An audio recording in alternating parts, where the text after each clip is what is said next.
Olá, meus irmãos e minhas irmãs, tudo bem com vocês? Que a paz do nosso Deus esteja em cada coração. Amém. Mais uma lição da Escola Sabatina e hoje a lição número 9. Provas, tribulações e listas. Se você não é inscrito no nosso canal, que você possa se inscrever, possa dar um joinha, dar um like para ajudar o nosso canal. Comenta o que você está achando e compartilha esse vídeo com outros irmãos, tá bom?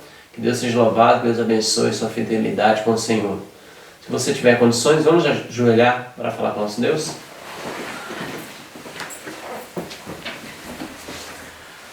Nosso Deus, nosso Pai, mais uma vez nós estamos aqui, Senhor, para compartilhar com os irmãos da Tua Palavra. Senhor. Amém, Pai. Te peço a Tua bênção, Senhor, sobre todos nós, os que vai fazer o comentário, os que vão assistir também, que todos possam absorver a Tua Palavra no coração. Eu te rogo essa bênção sobre todos nós, no doce nome de Cristo Jesus. Amém. Amém, louvado seja Deus. Muito bem, meus irmãos, hoje o texto para nós dar início aqui está em Neemias, capítulo 10, verso 29.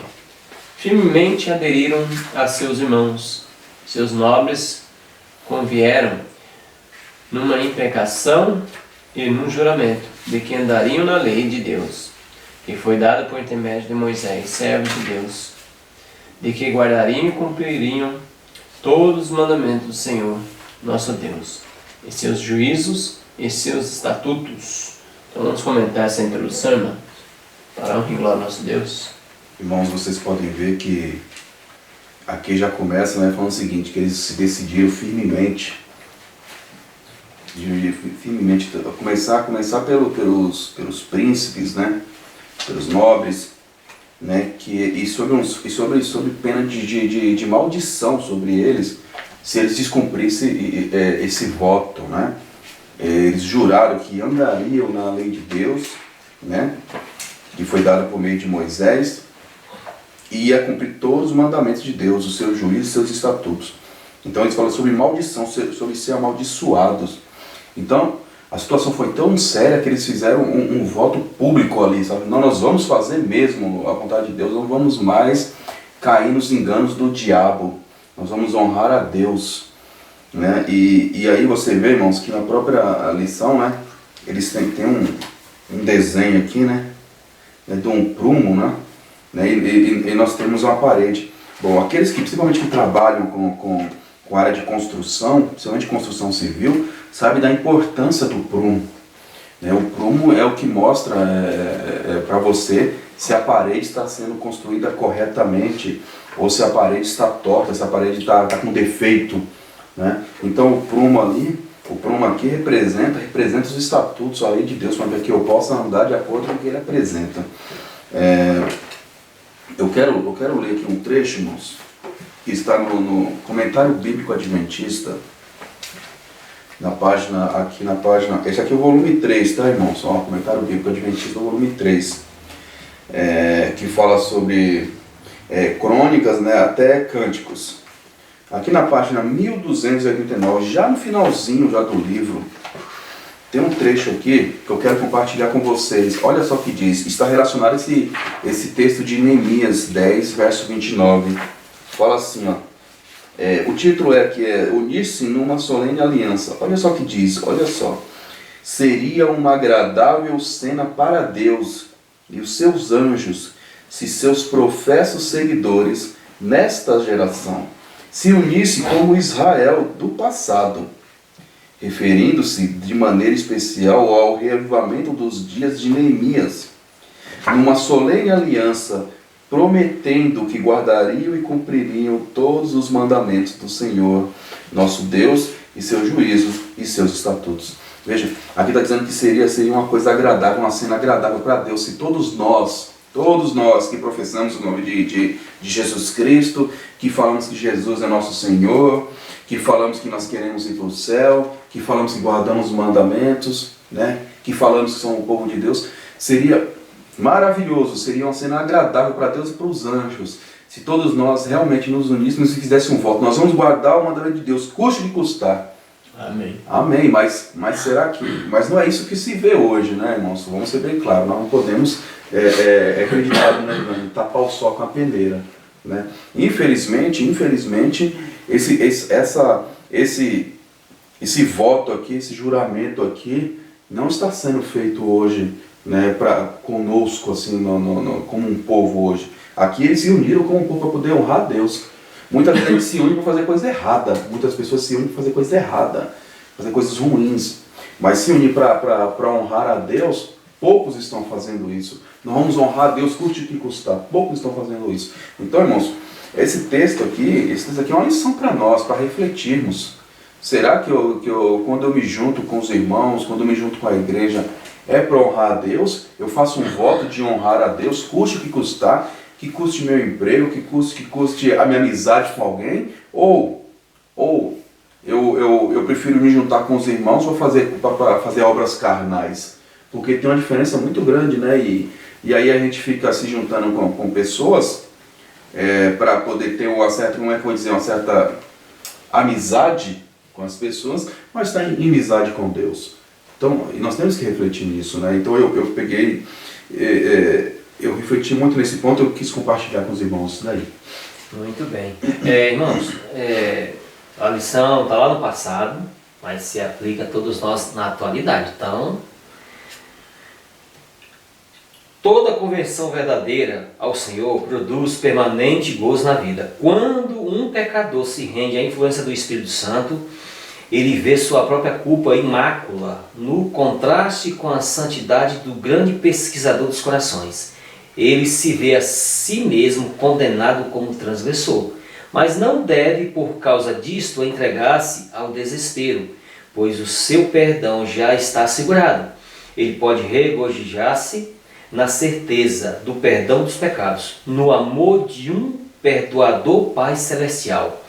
É a glória de Deus envolver os seres humanos, pecadores arrependidos, nos braços do seu amor.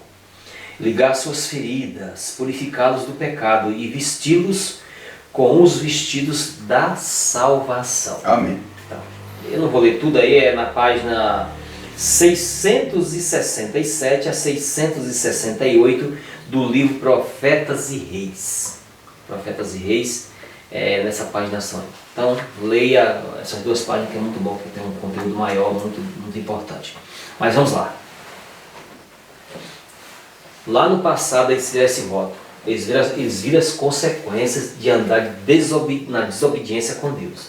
Lá em Deuteronômio, os judeus lembravam as bênçãos da obediência e a maldição da desobediência. Exatamente. Então, lá está escrito lá para eles e para nós. Na atualidade, irmãos, o povo de Deus na época lá, uma boa parte deles fazia, sempre foi assim, sempre será. Sempre foi assim, sempre será. Uma parte fazia a obra de Deus e a outra parte fazia a obra do diabo. Os dois grupos. E volta e meia eles se voltavam tudo para fazer a vontade do inimigo. E assim eles colhiam os frutos da desobediência. E nesse caso aí, Neemias ele não fez a sua voz, não impôs a sua autoridade.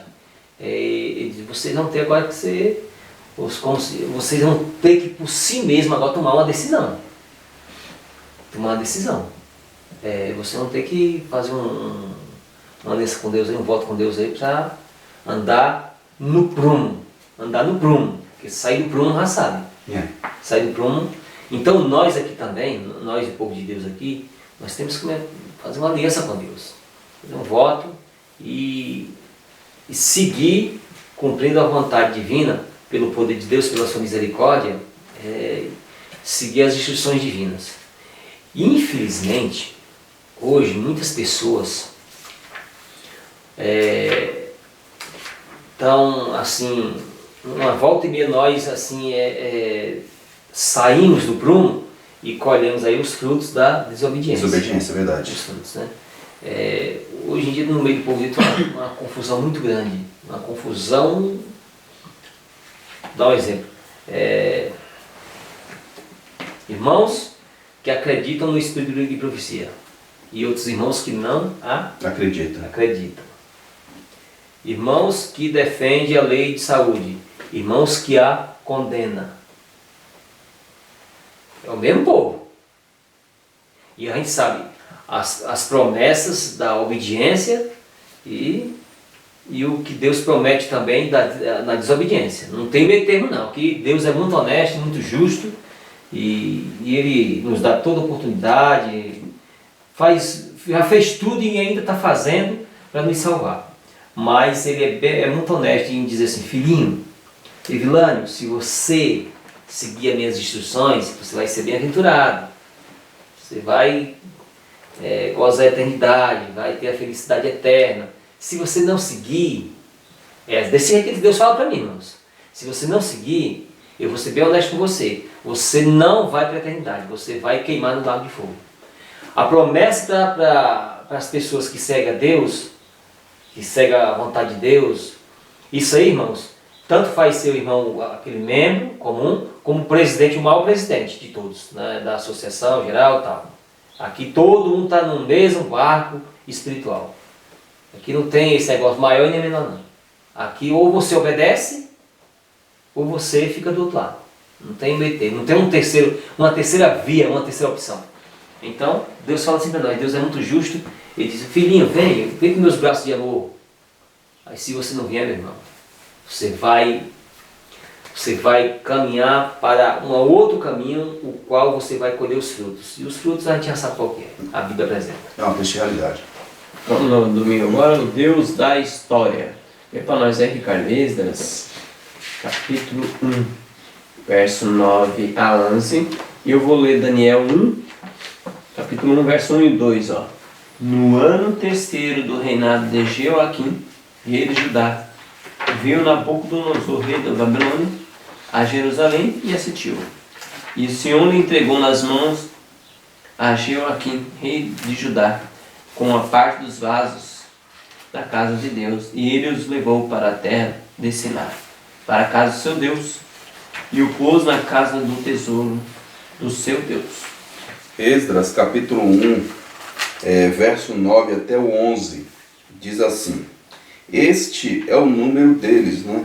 30 bacias de ouro, 1000 bacias de prata, 29 incensários, 30 taças de ouro, 410 taças de prata e 1000 outros utensílios. O verso 11. Todos os utensílios de ouro e de prata foram 5.400.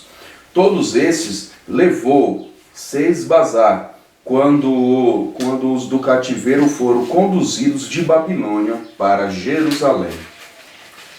Então, irmãos, baseado nesses textos, e também no capítulo 5 de Daniel, Belsazar usou os utensílios de Deus e teve a advertência, né? Recebeu a sentença. Vamos comentar aí o Deus da história. Como é que Deus trabalha, não sei, na história. João é um princípio profético. João 13, versículo 19. Você confere em sua Bíblia aí, pode conferir aí. João 13, verso 19, é o princípio da profecia bíblica. Diz assim. Cheia. Desde já vos digo, antes que aconteça, para que, quando acontecer, creais que eu sou. Deus não anunciou na profecia que se eles se rebelassem contra ele ia ser levado em cativeiro? Isso lá no tempo de Moisés, antecipadamente, muito tempo, eles iam ser levados em cativeiro e já dizia lá que depois Deus ia trazer eles novamente, tal. Se se arrependesse, Deus ia trazer eles novamente no cativeiro. Jeremias avisou eles, não avisou eles? Avisou o rei, fizeram o que com ele? Vai lá, jogaram ele lá no poço lá. Para falar a verdade, Vilani, todos os profetas, todos os mensageiros que Deus enviou, desde o primeiro lá dele, depois de Moisés, até o último, antes do cativeiro, avisaram a mesma coisa. O próprio Elias falava, Eliseu chamou o povo para se arrepender. Então, não é, esse tipo de coisa não era novidade para eles. Não é novidade. E para nós também, sabe que para nós hoje também não é novidade, né? Não. Não é novidade. Então, ninguém hoje, eu acredito que nenhum de nós hoje, Alexandre, nenhum de nós hoje é inocente. Sim. Sabe? Inocente, assim, quando eu estou falando de inocente, eu estou falando de pessoa que tem conhecimento da palavra de Deus, irmãos. Eu não estou dizendo, por exemplo, uma criança pequena que não sabe de nada, uma pessoa que está lá fora, num mundo ainda que não conhece a palavra de Deus, não sabe das bem-aventuranças que Deus tem para aqueles que o amam, e também do castigo que há de vir. Eles ouvem uma coisa por cima, mas eles não têm noção. Mas nós, eu estou falando de nós, adventistas do sétimo dia, que estudamos a palavra de Deus, que falamos, que nós professamos o nome de Jesus Cristo, estou falando de nós não somos inocentes. Nós não seremos pegos de surpresa. Não seremos pegos de surpresa. Por isso, se caso acontecer, essa tragédia acontecer, de recebermos uma consequência ruim, sabe, um castigo, não seremos pegos de surpresa, porque nós sabemos o caminho e parece que nós estamos querendo fazer o errado, né? E olha só o que diz aqui, irmãos, ó. Na própria lição, na parte de domingo, tem um trechinho aqui do Profetas e Reis.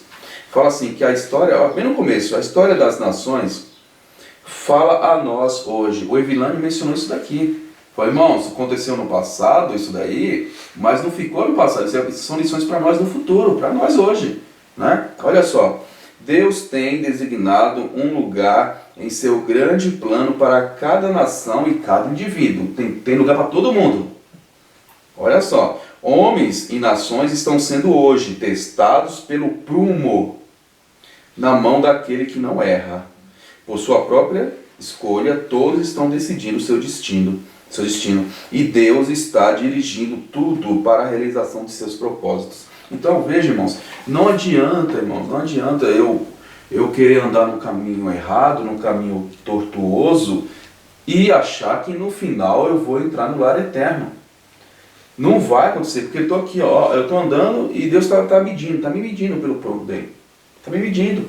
Ó, aí, quando um profissional da área da construção, um pedreiro, ele está lá usando, ele vai lá e coloca, ele vai aceitar uma parede, colocando na parede lá os blocos.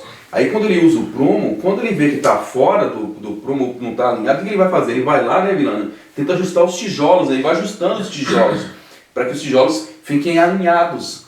É a mesma coisa, irmãos, a lei de Deus para conosco. Os mandamentos de Deus. Quando eu falo os mandamentos de Deus, irmãos, eu não estou falando somente os 10 mandamentos, não. Estou falando todos os mandamentos de Deus. Que nós temos conhecimento, é claro. Vamos deixar bem claro, né? E isso que a gente conhece. O que eu não conheço da palavra de Deus, Deus não tem como me cobrar ainda enquanto essa luz não veio para mim.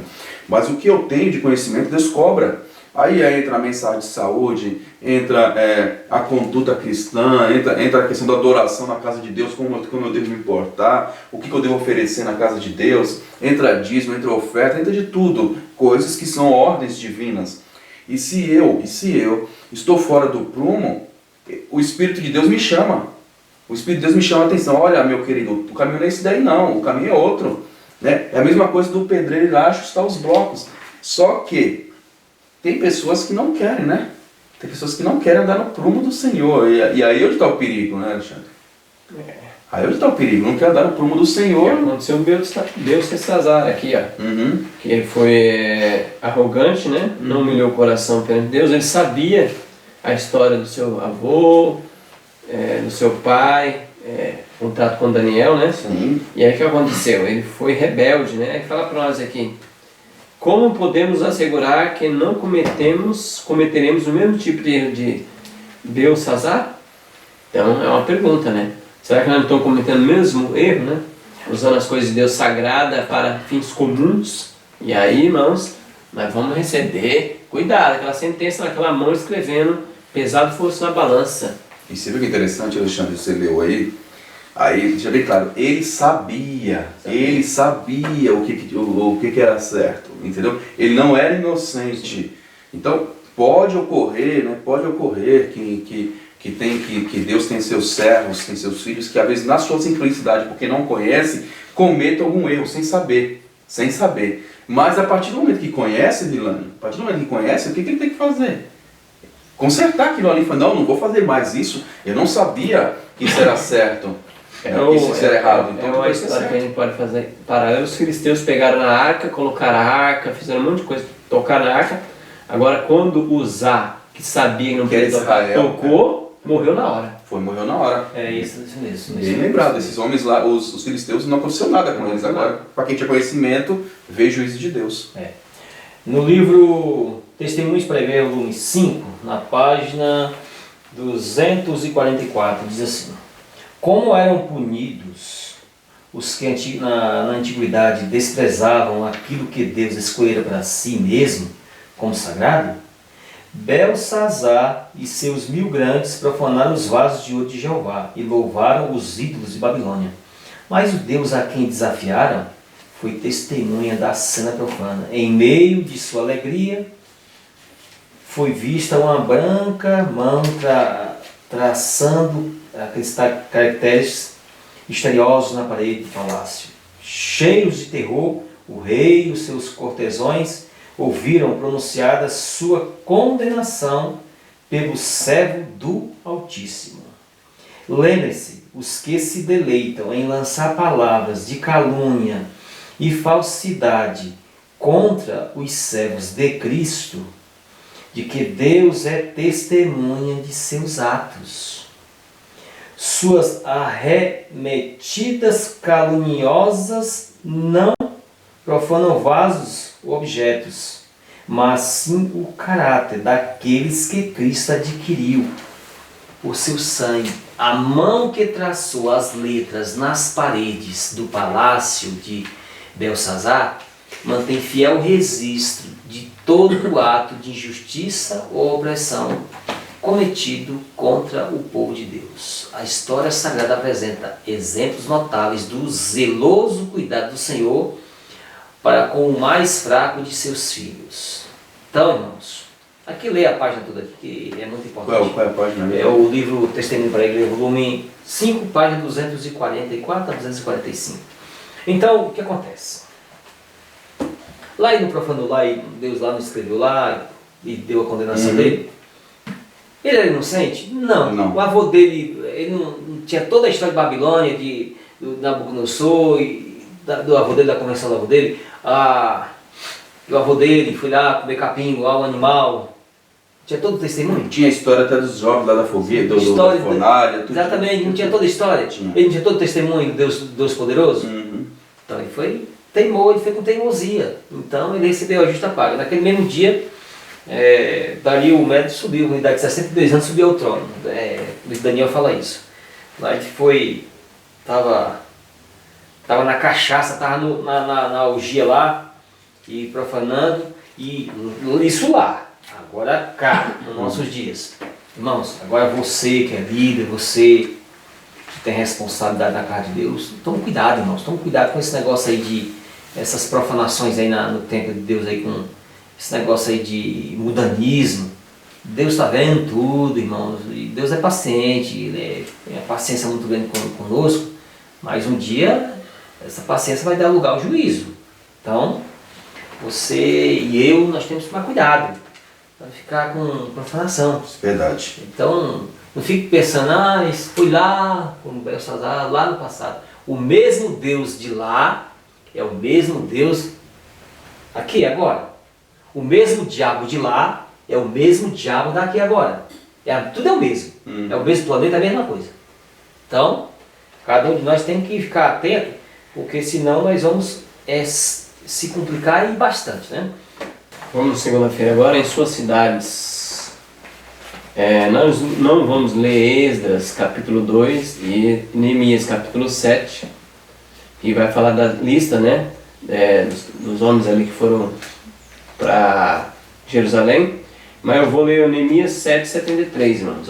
Os sacerdotes, os levitas, os porteiros, os cantores, algum dentre o povo, os netinins e todo Israel habitaram nas suas cidades. Quando chegaram o 7º mês, já se achavam os filhos de Israel nas suas cidades. Então vamos comentar esse segunda-feira em suas cidades, irmãos. Daqui você vê que o texto está falando de restauração. Né? Eles foram restaurados aos seus devidos lugares novamente. Né? Ali o templo já tinha sido construído, os muros ali já tinham sido levantados, a cidade já estava caminhando, né, para a sua normalidade, como era, né, assim, como tem que ser uma cidade. E aí cada um já foi para o seu lugar, foi morar no seu lugar já, os sacerdotes lá para o templo, tudo bonitinho, né, e ele falando, cada um na sua cidade, cada um no seu lugar. né? Então isso mostra que pelo poder de Deus eles conseguiram restaurar, né? Então essa ideia de restauração, irmãos, é muito importante, né? É muito importante porque esse conceito de restauração serve para nós na questão espiritual também, sabe? Aqui eles foram restaurados ao seu devido lugar, ao seu devido posto, né? De onde eles nunca deviam ter saído se fossem obedientes, vamos ser bem claro, não é? Mas eles foram glória a Deus, eles foram restaurados. Mas e nós, irmãos, e nós? Será que nós estamos permitindo ser restaurados ao nosso devido lugar? Porque aqui essas pessoas, eles vieram com suas famílias porque eles queriam ser restaurados no seu lugar de direito. E nós estamos restaurados, e nós fomos restaurados, nós estamos permitindo ser restaurados ao nosso lugar de direito. Eu quero ler um trecho aqui, Alexandre, que está no Ciência do Bom Viver, irmãos. Ó, a Ciência do Bom Viver, tá bom? Aqui é página 114 e para 115. Deixa eu achar aqui. Aqui. O título é A Cooperação do Divino com o Humano, tá bom? A cooperação de Deus com o ser humano. Olha só o que diz. Na página 14 e vai chegar até a 15. Diz assim, ó.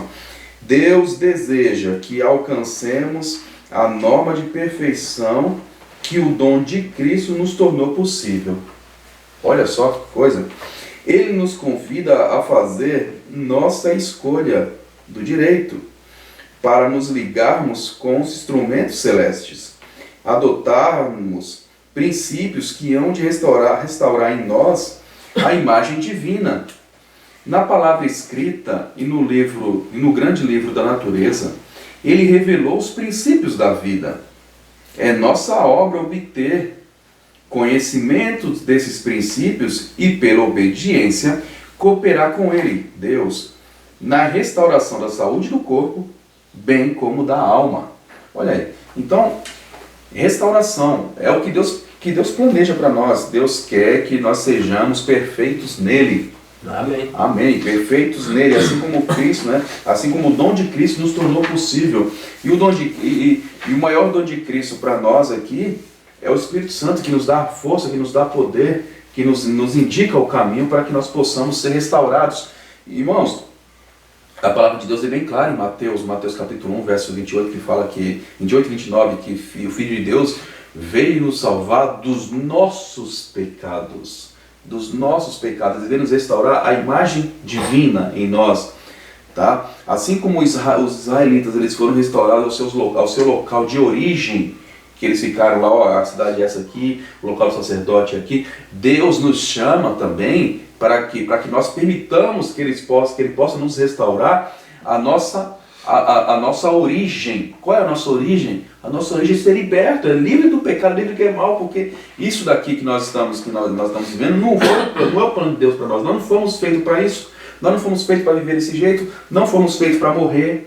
O ser humano não foi feito para ficar sofrendo, para ficar, entendeu? Para passar por todos esses problemas, por todas essas tribulações. Não fomos feitos para isso. Deus nos chamou, veja no Éden como foi formado o homem. Veja no Éden. E o que Deus quer é nos restaurar, voltarmos lá. É aquele padrão que Deus quer para nós. Só que aí, né, irmãos, parece que poucos não têm essa consciência, né? Do que realmente Deus quer de nós, e acha que do jeito que está vivendo está bom. E aonde está o problema, né? Israel teve pessoas desse jeito. Na lição de texto a gente vai entrar nesse contexto sobre o que eu estou falando, né? De pessoas que achavam que está bom do jeito que estava. Interessante que teve um pessoal, a gente vê a lista aí, uns indo, outros ficando, outros não querem ir também, né? Tal. Foi para o cativeiro, uns ficaram lamentando e tal. Mas com o tempo parece começar a gostar, né? Interessante isso, né? Uhum. Começar a gostar do cativeiro lá. É muito interessante isso aí. Então, o que quer dizer isso aí, irmãos? Como tem um cativeiro lá literal lá, a gente tem um chamado cativeiro espiritual. Verdade. Cativeiro espiritual, o cativeiro do pecado. Então, tem algumas pessoas que vêm, mas parece que sente saudade do cativeiro. Do Egito, né? Sente saudade das cebolas e dos alhos do Egito, né? As panelas de carne do Egito também. Então, o que acontece? Nós, como povo de Deus, nós não somos um povo reformador. Nós somos um povo protestante. A nossa origem é protestante, né? As nossas raízes são protestantes. Então, nós somos um povo reformador. Mas parece que anda e meia, parece que esse povo quer mudar de atitude, seguir para outros caminhos que não tem nada a ver com a reforma protestante, com a continuação da reforma protestante. Nós temos que seguir adiante, não dar 2 passos para trás ou mais. Hoje Deus nos chama, todo o povo de Deus nos chama para nós todos sermos reparadores De brecha. e não abrir a brecha, abrir mais ainda, fechar a brecha, fechar todas as brechas. Sim. Da ilegalidade espiritual, da questão moral, ética, todas essas coisas, os princípios nós temos que ser, colaborar para que possam ser todos esses princípios ser restabelecidos, a ordem, a moral, a ética, tudo isso mais, tudo isso, né? Mas o que a gente vê hoje, mais uma vez avisando, a mãozinha lá, aquela mão escrevendo lá na parede. Irmãos, pode estar pronunciando a sentença hoje no céu, lá no santuário. Então nós temos que ficar muito atentos com relação a isso.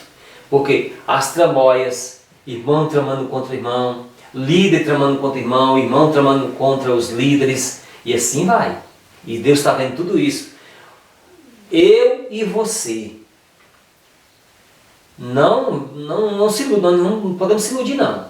Deus está vendo tudo, Deus está vendo tudo que se passa aqui, o nosso planejamento, o nosso pensamento, as nossas ideias, tudinho antecipadamente, sabe o que vai acontecer então cada um tem que ficar atento.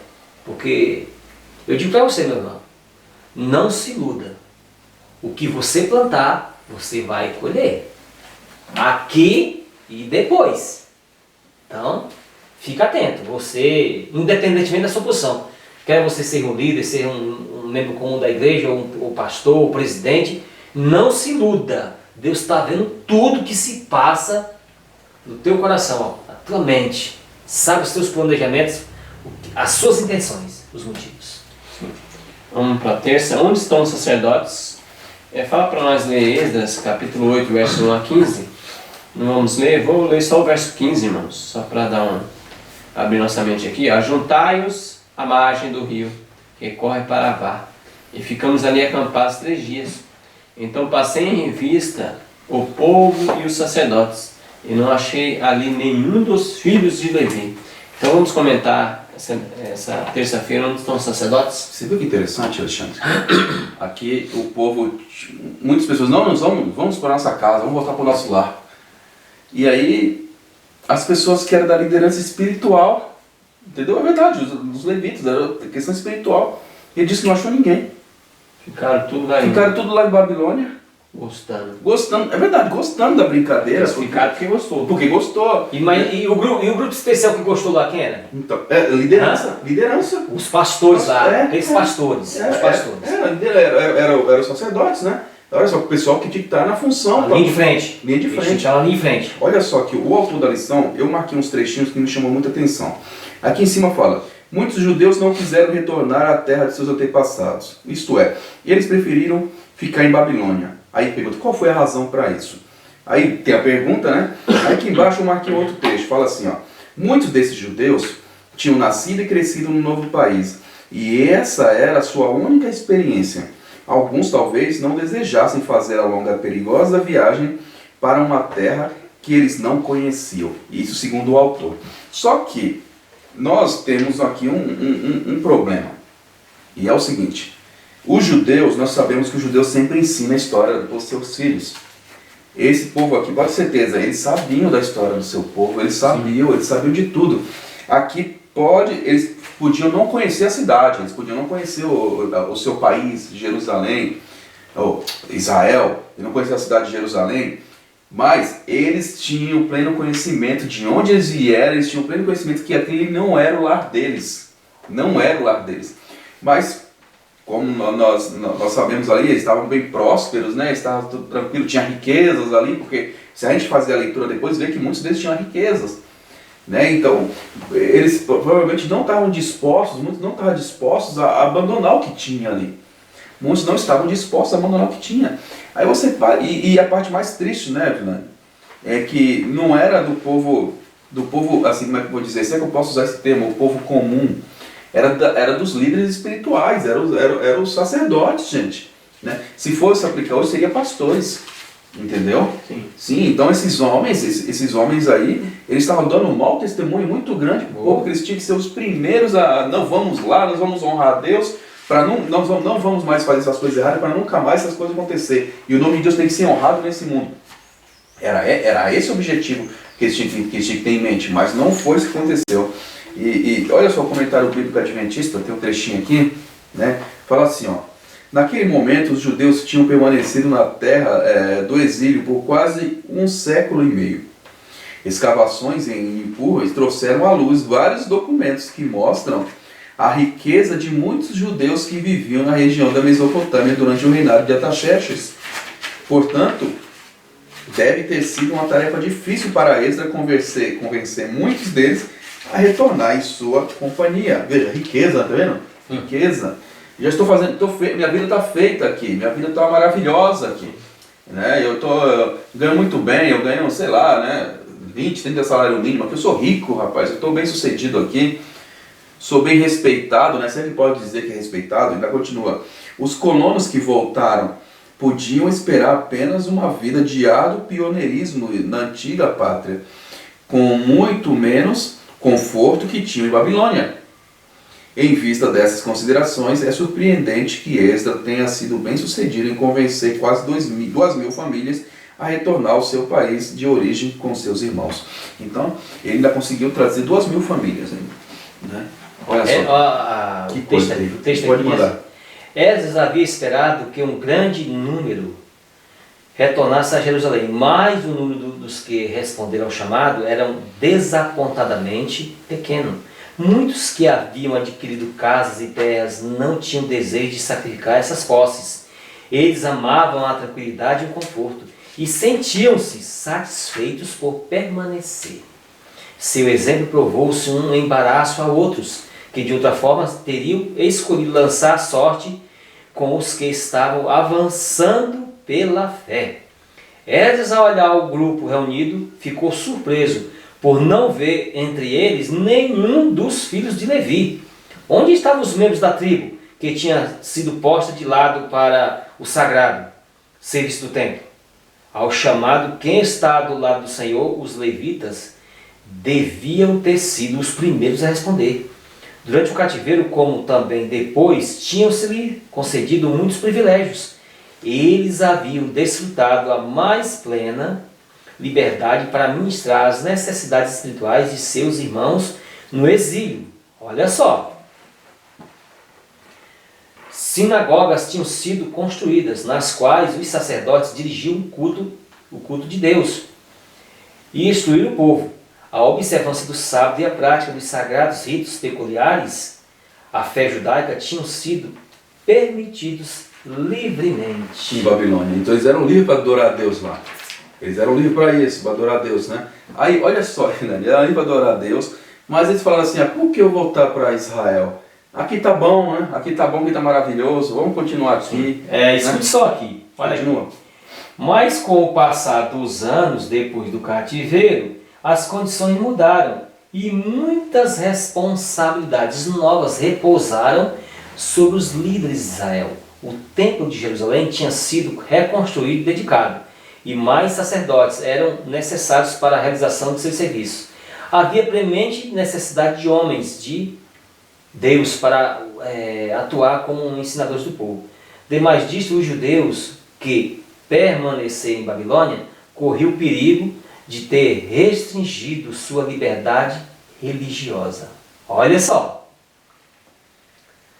Por intermédio do profeta Zacarias, bem como pela recente experiência nos tormentosos dias de Esté e Mardoqueu, os judeus da Medo-Pérsia tinham sido claramente advertidos a voltar para a sua própria terra. Chegara o tempo em que seria perigoso para eles a permanecer por mais tempo no meio de influências pagãs. Em vistas dessas condições modificadas, os sacerdotes em Babilônia deviam ter sido, olha só, ligeiros em discernir, na promulgação do decreto, um chamado especial a eles para que retornassem para Jerusalém. Interessante que isso aí me lembra, sabe do quê? Deixa eu só avisar aqui o texto dos irmãos. Isso.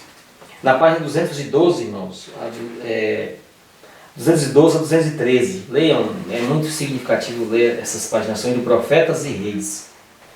Interessante, irmãos, que isso me remete a uma coisa. Me remete aos dias que nós estamos vivendo, sabe? Deus nos fala, sai desse meio, não toquei nada que é imundo. E serei vosso Deus. Né? E eu serei vosso Deus. Não toque nada imundo. Vamos embora, não fique nesse mundo. Você está nesse mundo aqui, mas o seu objetivo é esse. Vai embora, vai embora.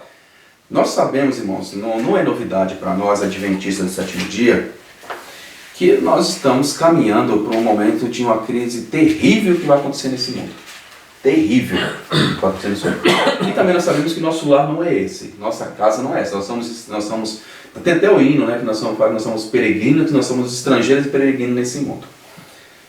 Nós sabemos que há de vir nesse mundo uma lei, a chamada lei do decreto dominical.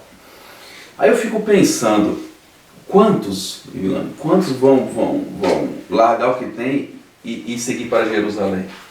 Jerusalém, agora estou falando questão espiritual. Quantos vão seguir andando lá do Senhor? E quantos vão falar, não, eu quero ficar aqui. Eu quero ficar aqui. Nós sabemos que o livro dos Sinais menciona de muitas pessoas que vão negar a fé. E dentre elas, pastores também. Muitos pastores vão negar a fé, vão falar, não, prefiro ficar aqui em Babilônia, está sendo vantajoso para mim, do que seguir esse caminho árduo. Vai acontecer a mesma coisa, irmãos. A mesma coisa que aconteceu lá, com eles, a pressão que eles sofreram, o povo vai sofrer também. Só que aqueles que estão preparados espiritualmente sabem que é muito mais vantajoso ir para onde Deus mandar do que ficar em Babilônia. Tem uns pastores que estão em Jerusalém, espiritual, mas que o coração é babilônico. Também tem isso. E agora você vai dizer do outro lado aí, o Evilano tá criticando os pastores. Não, irmãos, aqui nós já estamos cansados de dizer que aqui nós não tampamos o sol com a peneira. Como tem pastor fiel, tem pastor infiel. É a mesma coisa, é homem comum igual a nós. Os membros também, né? Só que a responsabilidade dele é maior. Isso é verdade. E aqui, para os críticos, estou falando que como tem pastor fiel, tem pastor infiel. Os que são fiéis, continue na sua fidelidade e você vai receber a coroa da vida. É essa a promessa que Deus tem para um pastor fiel. E para o pastor infiel, se continuar sendo infiel, a promessa que Deus tem para um pastor infiel é essa: você vai lá para o lago de fogo. É isso mesmo. Você que é pastor, se você continuar na sua infidelidade, você vai lá para o lago de fogo. Você vai queimar você lá, no lago de fogo. Essa não tem esse meio termo, conversinha fiada, não. É eu, você, quem foi infiel. O lugar de infiel é no lago de fogo, irmãos. Não, o infiel foi expulso do céu. E Deus não vai levar infiel novamente para o céu. Verdade. Não vai. Verdade. Os que foram infiel lá foram expulsos lá, os que foram infiéis. Foram expulsos. E os que foram infiel aqui não vai. Isso é contraditório. Como é que Deus expulsou o infiel e vai levar outros? Não, isso não tem como. Então, cada um permaneça pela fé em Cristo, pela graça, e a gente já sabe. Também você não pode por si só mudar as coisas. Se não for a intervenção divina, se não for o poder de Deus, a graça de Deus em sua vida, também não vai acontecer nada. Aqui também sai fora aquela coisa de legalismo, aquela coisa de... sabe aquele negócio de santarrão? Sai tudo isso aí tudo é conversa fiada. Não adianta santarrão, legalismo, formalismo, nada disso. Tudo isso aí Deus vai varrer. Ou você é ou não é. Essa é a conversa. O resto interessa. Sim. Quarta-feira agora, irmãos, humilhados diante de Deus. O Ricardo vai ler para nós Esdras, capítulo 8, versos 16 a 23. Eu vou ler Deuteronômio, capítulo 30, de 1 a 6, que diz assim, quando te sobrevierem todas essas coisas, a bênção e a maldição que pus diante de ti, e te recordares delas entre todas as nações para onde o Senhor teu Deus te houver lançado, e te converteres ao Senhor teu Deus e obedeceres a sua voz, conforme tudo que eu te ordeno hoje, tu e teus filhos, de todo o teu coração, de toda a tua alma, o Senhor teu Deus te fará voltar do teu cativeiro e se compadecerá de ti e tornará a juntar-te dentre todos os povos entre os quais te houver espalhado o Senhor teu Deus. Ainda que o teu desterro tenha sido para a extremidade do céu, desde ali te ajuntará o Senhor teu Deus, e dali se tornará. E o Senhor teu Deus te trará a terra de teus pais que possuirás e te fará bem, e te multiplicarás mais do que os teus pais. Também o Senhor teu Deus circuncidará o teu coração e o coração da tua descendência, a fim de que ames o Senhor teu Deus de todo o teu coração e de toda a tua alma, para que vivas. E o capítulo 8 de Esdras, o verso 16, começa assim: Mandei, pois, chamar Eliezer, Ariel, Semaías, Eunatã, Jaribe, Eunatã, Natã, Zacarias, Mesulão, os chefes, como também a Joiriabe e Eunatã, que eram os mestres.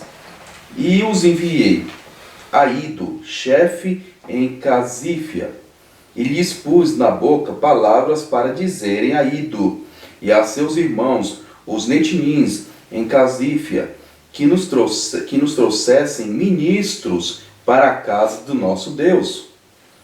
E pela boa mão de nosso Deus sobre nós trouxeram um homem entendido, dos filhos de Mali, filho de Levi, filho de Israel, e Seberias, com os seus filhos e irmãos, 18, e Masabias, com ele Jesaías, dos filhos de Merari, com seus irmãos e filhos, 20, e dos netinins, que Davi e os príncipes tinham dado para o serviço dos levitas, 220, todos eles mencionados por nome.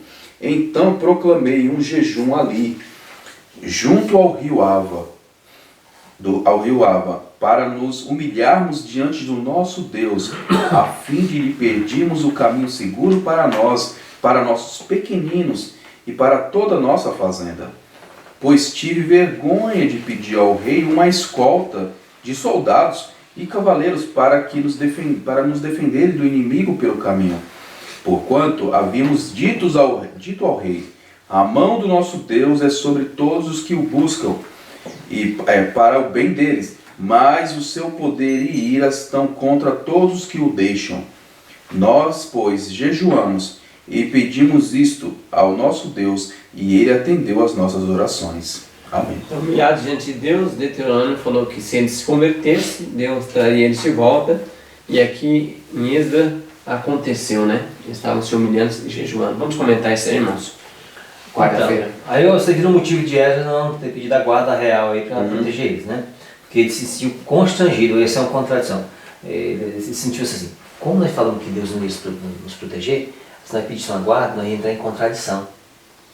Sim. Então, mas se o rei tinha oferecido, não tinha problema em ter aceitado. Tinha oferecido como fez com Neemias, né? Então a gente tem que prestar muita atenção nesses detalhes, porque tem muitas pessoas que dizem assim: a gente confia em Deus plenamente, aí eu posso deixar a porta aberta à vontade aí. Mas você é tentar a Deus, né? É diferente. Você entende? Sim. Então a gente tomar cuidado com essas coisas. Tomar cuidado. Não, a gente confia em Deus, a gente deixa tudo à vontade aí, deixa tudo à vontade.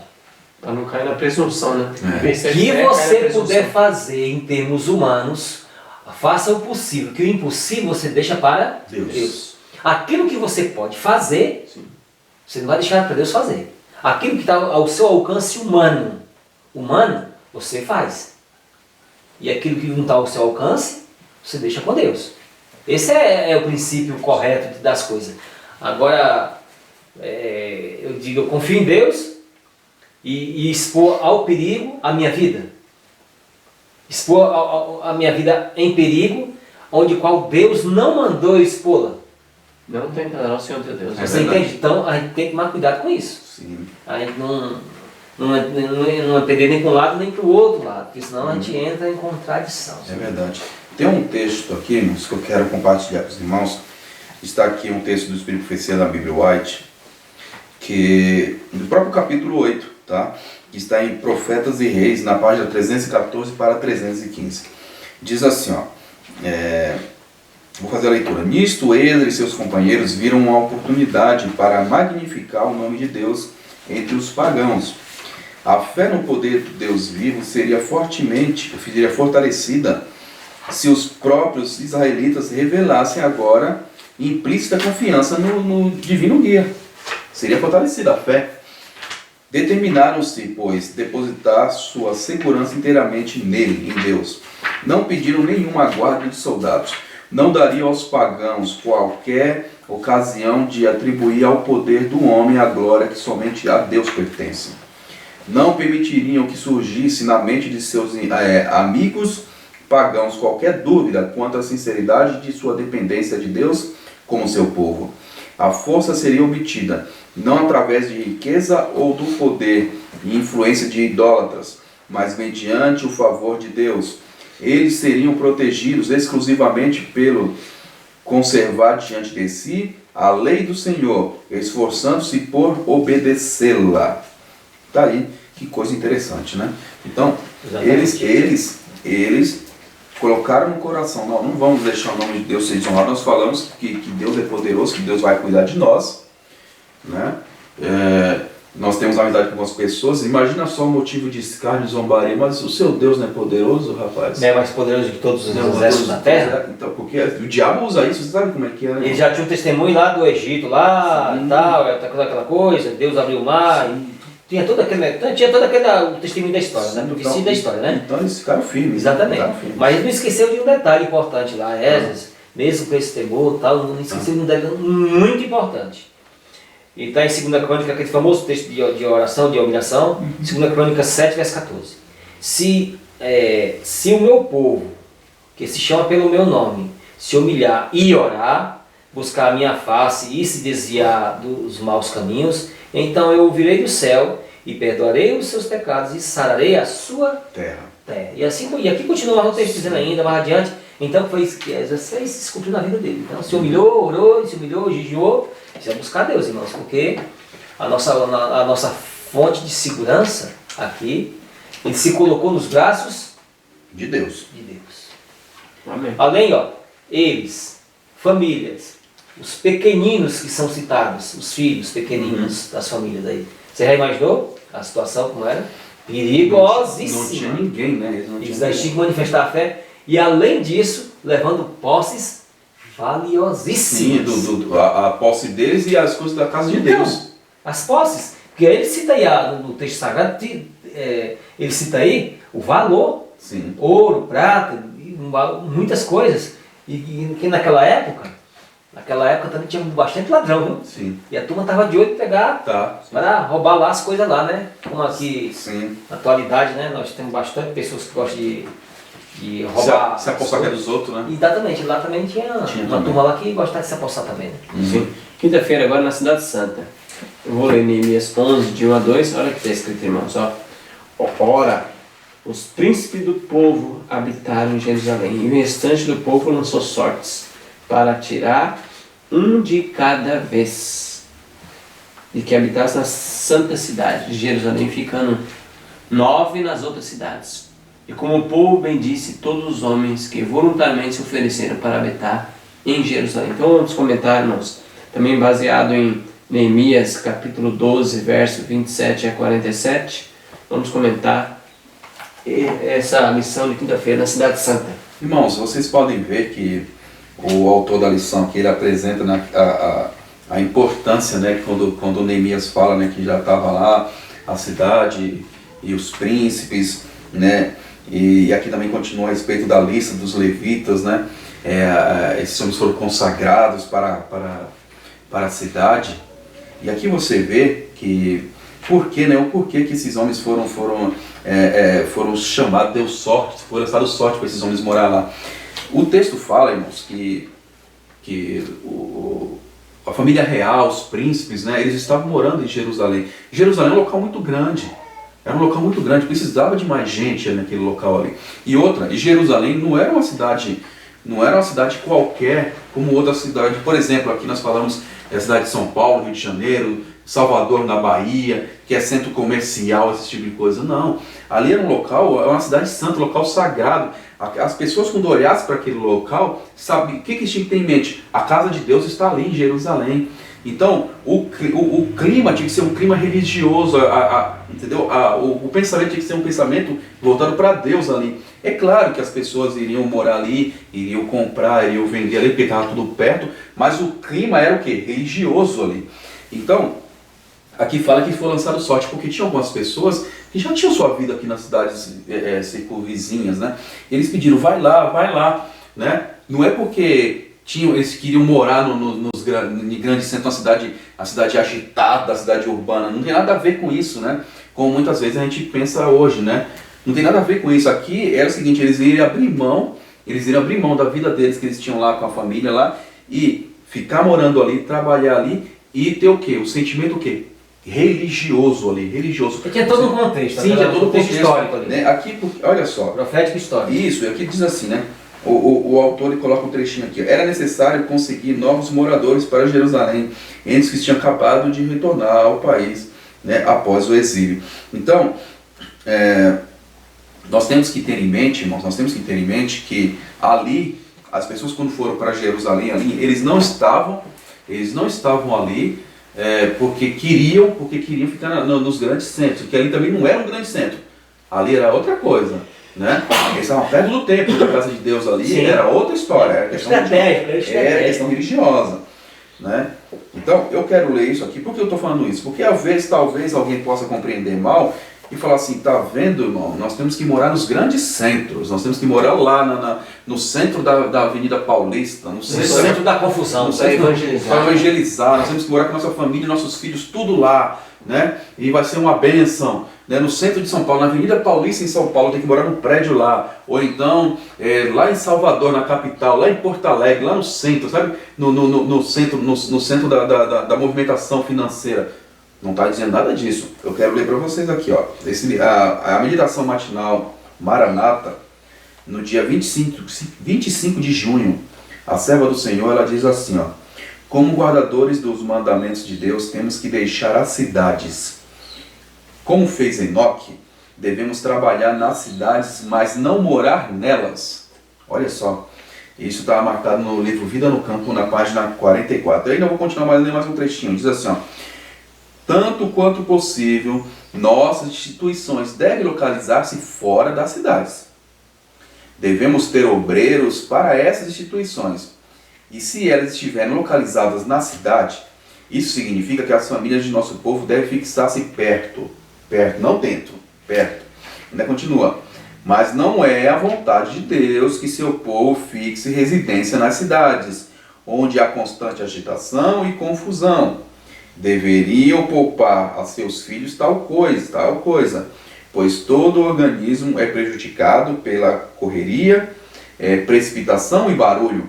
O Senhor deseja que seu povo se mude para o campo, onde se poderá estabelecer na terra, cultivar suas próprias frutas e verduras, onde seus filhos poderão estar em contato direto com as obras de Deus na natureza, né? E aí ela fala, minha mensagem é, tirai vossas famílias das cidades.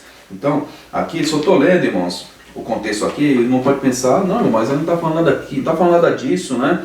A gente entendeu. Não, tudo bem, irmãos, eu só quis complementar, né? Porque às vezes alguém pode compreender errado, né, Vilani, aqui. Então, voltando aqui, os irmãos aqui, os israelitas aqui, quando eles foram morar em Jerusalém, eles estavam ali para poder colaborar na questão do templo. Porque os levitas estavam ali. A instalação da cidade do templo. É porque eles estavam ali, precisavam de ajuda. Identidade, entendeu? Era isso, não era nada de eu quero ganhar dinheiro, eu quero ficar rico, o local vai ser maravilhoso. Não tinha nada disso. Porque estava começando ali, não tinha nada disso. Pelo menos quando foi formado. Não vou dizer na época de Jesus. Na época de Jesus, eles deixaram Satanás tomar conta do coração deles, que eles tinham se debandado, né? Então quem quiser aprofundar nesse assunto, o Ricardo leu, tem esse livro aqui, ó, Vida no Campo, os irmãos podem ler.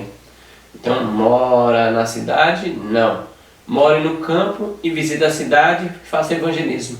Porque algumas pessoas vão dizer, mas como tem esse argumento?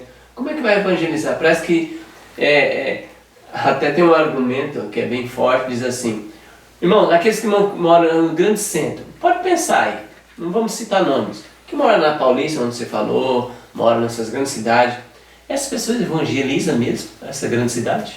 Estão tudo acomodado nos seus shoppings. A maioria não evangeliza. A maioria que vive nesses grandes centros é só passeando, pizzaria no sábado à noite, festança, comendo com os iníquos e não evangeliza. Não evangeliza.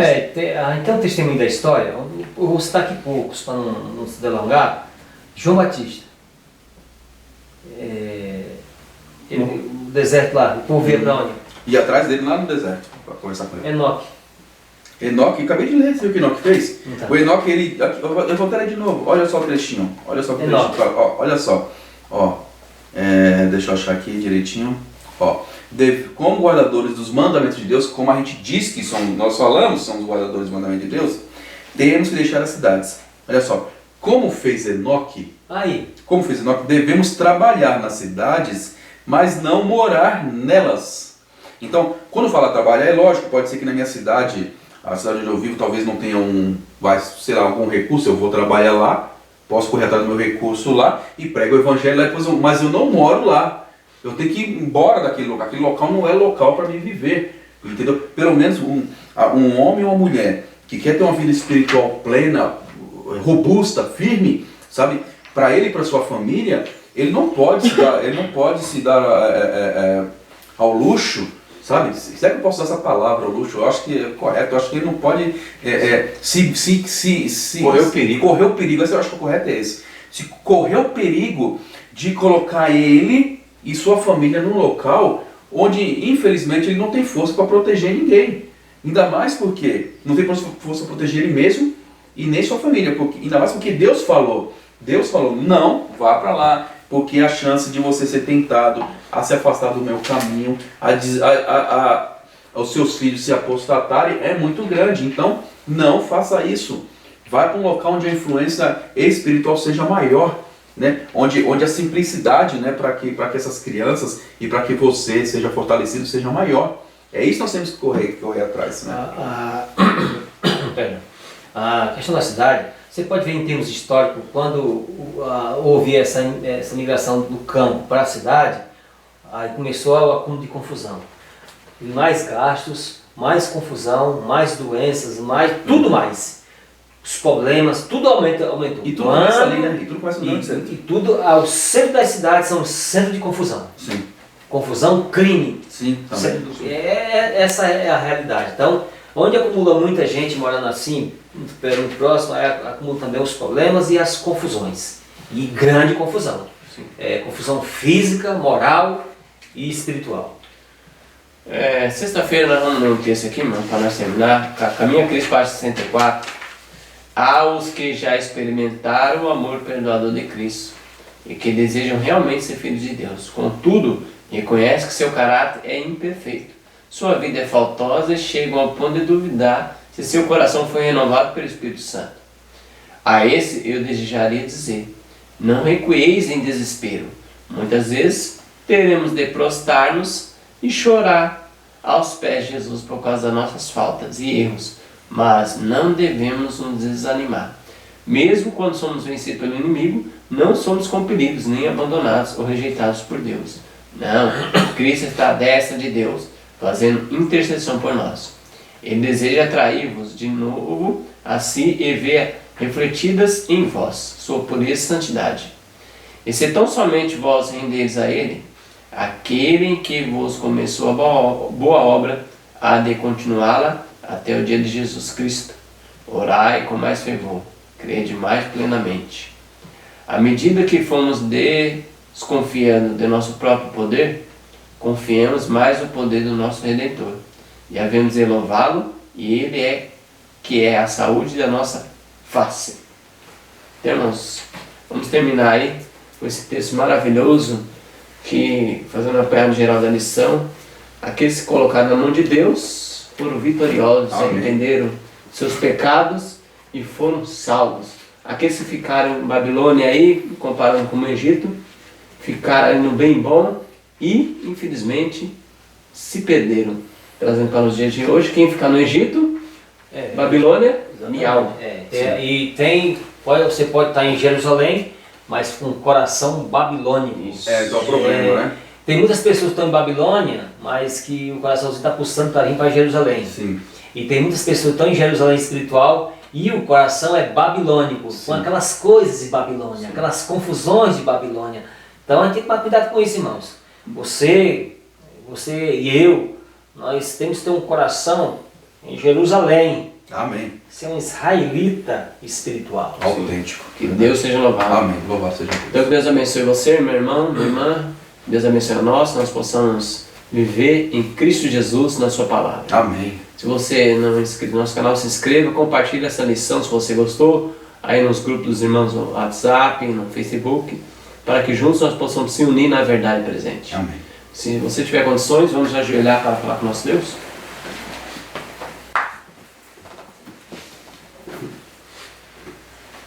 Senhor Deus, maravilhoso Pai, muito obrigado, porque até aqui o Senhor tem nos ajudado. Amém, Pai. Obrigado pela tua misericórdia, pelo teu amor, que estamos vivos e temos a esperança em Cristo Jesus. Amém, Senhor. Transforma o nosso coração, cada um que está assistindo, e que nós possamos, em Cristo Jesus, nosso coração está em Jerusalém, a cidade santa do nosso Deus. Amém, Senhor. Que possamos, em nome de Jesus, Deus, tirar todas as coisas de Babilônia da nossa vida. Amém, Senhor. Tire, Deus, nosso pensamento em Babilônia. Tire, Deus, as coisas que nos afastam do Senhor. Transforma a nossa vida e ajude a prosseguir para o alvo em Cristo Jesus. Amém. E pedimos Amém. em nome de Jesus, agradecemos, cumprindo nossos pecados. Amém. Amém. Amém. Louvado seja Deus.